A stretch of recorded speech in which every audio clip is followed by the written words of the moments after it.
welcome to Get Real with Natalie. Today I have an esteemed guest with me and we're going to find out what insight she's going to share with us.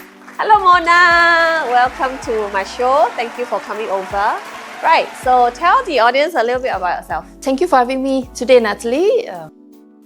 I'm very honored that you have invited me. What I do a lot of things.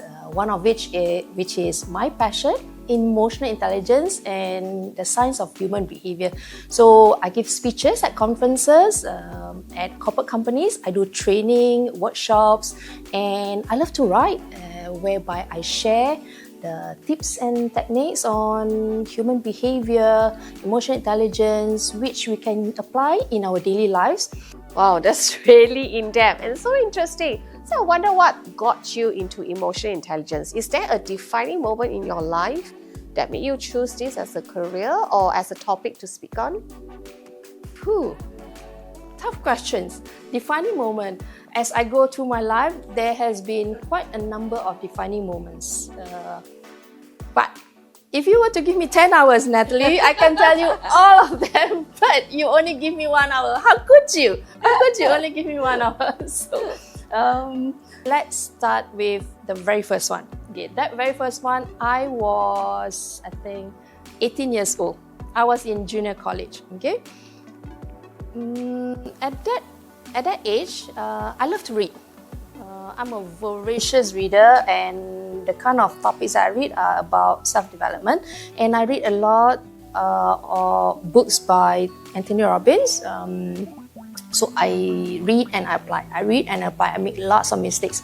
So that I remember that moment very vividly. It was just 2 months before my GCE A levels. Okay, just 2 months.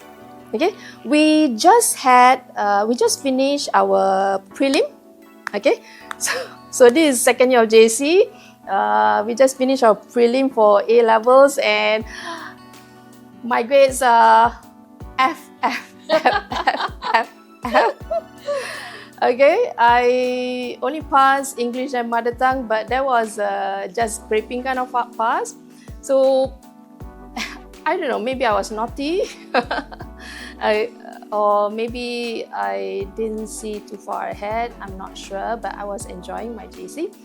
Until one moment whereby, sometimes at school you have like a clique, right? So there's about 5-ish of us. And then one day, let's call her A. Okay, so A say, Mona, come, I want to tell you something. Yeah, I say, what? Okay, so A was telling me, Mona, do you know that B is also in our clique, right? Do you know that B was just telling me that, hey, A, can you take care of Mona? Can you look after Mona? She is like a lost person.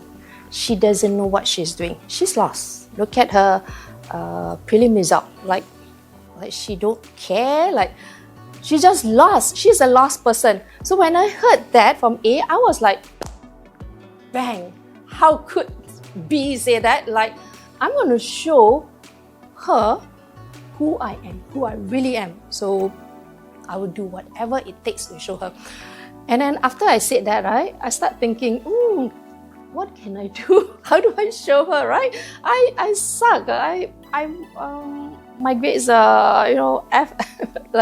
I was doing management of business, principle of accounts, and econs. These are really tough subjects. And then you have your GP, your mother tongue.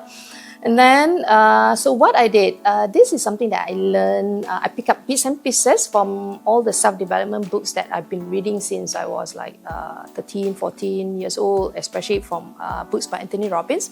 So what I did was, I went to the shop. I bought a small notebook. It was actually this size. I couldn't afford more than that. I think it was 50 cents. So I wrote, this is got to do with belief and visualization. So I wrote, management of business, A+. What's that? Economics, A+. Principle of accounts, A+. GP, journal paper, A+. Mother tongue, A+.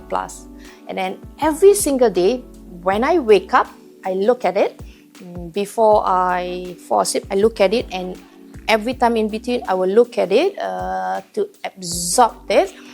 Now, at that moment, it wasn't about whether I can or cannot. It is about what I want. Wow. So I don't care whether I will get A, but this is what I want. So who cares about whether I can or get? So every day, so you see, there's just 2 more months from the prelim until the real A-levels exams is 2 months, roughly about 2 months each, right? So every single day, a few times I look at it. Just to digress a bit, a few minutes before you fall asleep and a few minutes after wake up, that is when your subconscious mind is at the peak. So it works. But of course, there are many other things that I do. I have to start studying, which maybe if I hadn't done enough. So within that 2 months, I took whatever it takes. I studied like crazy, because I want this so much, right? So I studied like nobody have ever studied. Okay, not just that. At that moment, I was staying in a place whereby I was staying at 9th floor, overlooking. There's in Queenstown. There's what do you call it? A stadium. Okay, from far. My mom told me later, from far, my mom said that I saw you running around the stadium like a tortoise, like every day after school. Then I don't know, I was just trying to pump myself up. I need to push myself up, right? So these are the things that I did. Cut story short, I think after we finished the exams, right, I went to work. Okay, I went to work as a waitress and a few other jobs. And then I think it took about 3 months. Somewhere in March, we have to come back to school to get our results, right? I came at about 5 p.m.-ish because I want to be the last person to come to school, because I don't want all these so-called cliques to make fun of me and say I'm lost whatsoever. So I want to come to school discreetly and open up my result and whatever, right?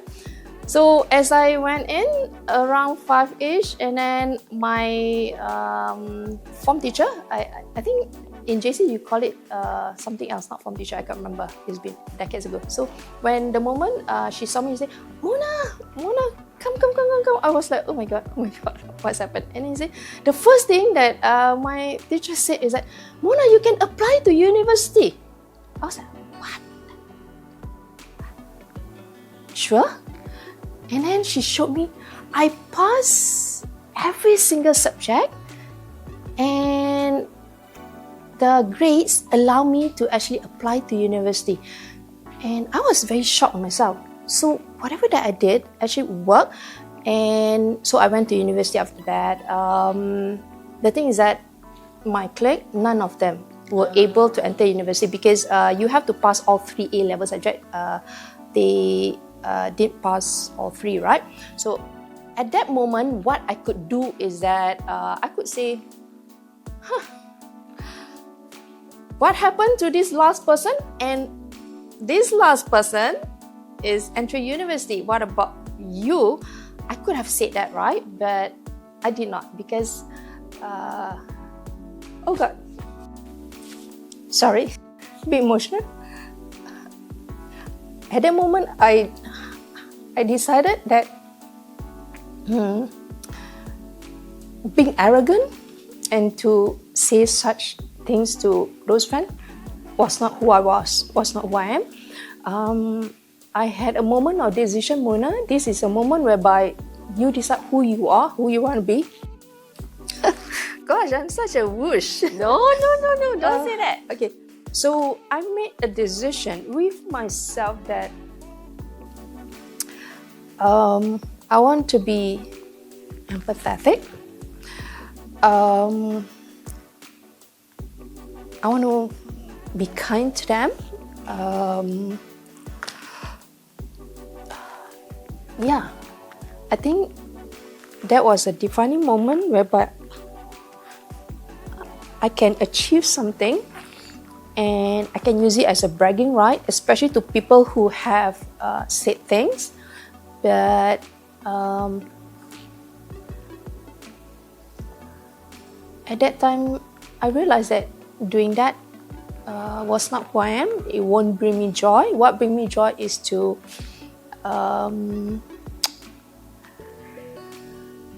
be kind to myself, be kind to others. Perhaps that's the first defining moment. At that time, at that age, right, 18, going to 19, I did not know about the word emotional intelligence. I think back then, nobody talks about it. I have no idea. Only at this age, on hindsight, I realized that perhaps I already have it in me. It's just that then I did not know. Yeah, you choose to be a bigger person. I think most of the time when we're being bullied, we always think that, when we have the power or when we get stronger, we will want to so-called give it back to them as what they have treated us. But I think it always takes a bigger person to see it in a different perspective, and this is where emotional intelligence comes in. So you had it when you were young. It's just that you didn't know. I didn't realize it even before this, until this conversation. It's such a beautiful thing. Thank you so much, Mona. So glad to have you. Thank you. All right, everybody. Thank you for watching. Do help to like, share, and subscribe. And I'll see you in the next one. Bye-bye.